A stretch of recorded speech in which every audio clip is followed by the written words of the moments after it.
గతంలో 5 ఏళ్ల పరిపాలనలో ఈ రాష్ట్రంలో ఒక్క ఎకరాకి కూడా సాగునీరు అందించని ప్రభుత్వం ఈ వైసీపీ ప్రభుత్వం.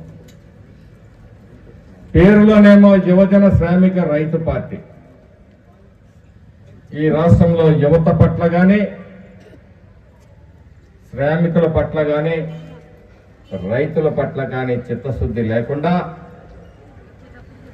కేవలం ఒక బటన్ నొక్కుడు కార్యక్రమం, అది కూడా మొదల్లో 65 లక్షలు ఉండే తర్వాత 40 లక్షలకు తగ్గించారు. యువతకి ఉద్యోగ ఉపాధి అవకాశాలని లేకుండా చేశారు. రాష్ట్రంలో ఉన్న పరిశ్రమలు, కొత్త పరిశ్రమలు తేకపోగా ఉన్న పరిశ్రమలు పారిపోయే పరిస్థితి. అలాంటి దుస్థితి కళాశాలల్లో, యూనివర్సిటీల్లో అన్ని చోట్ల కూడా మరి డ్రగ్స్, గంజాయి విచ్చలవిడిగా ఈ రాష్ట్రాన్ని మరి గంజాయి వనంగా మార్చిన పరిస్థితి. ప్రభుత్వం రాగానే గంజాయి మీద ప్రత్యేకమైన నియంత్రణ మీద ప్రత్యేకమైన శ్రద్ధ తీసుకోవటం జరిగింది. దాని నియంత్రణకి చర్యలు చేపట్టడం జరిగింది. అలాగే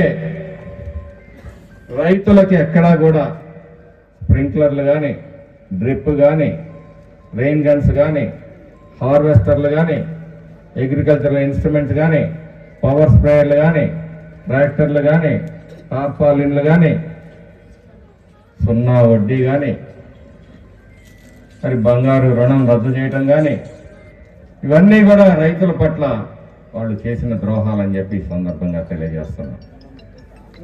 ఈరోజు చంద్రబాబు నాయుడు గారు పొలం పిలుస్తుంది కార్యక్రమం ద్వారా రైతాంగాన్ని ఆదుకునే ప్రయత్నం చేస్తూ ఉన్నారు. అనేక శాఖల్లో ఉద్యోగస్తులకి బకాయిలు ఉన్నాయి. వాళ్ళన్నింటినీ కూడా మెల్లిగా ఏ విధంగా తీర్చాలని కొన్ని శాఖల్లో ఉద్యోగస్తులకి జీతాలు ఇవ్వటం కూడా మరి ప్రారంభించున్నారు. బకాయిలన్నింటినీ చెల్లించే బాధ్యతను తీసుకున్నారు. Please subscribe to Future News, like, share and comment చేయండి.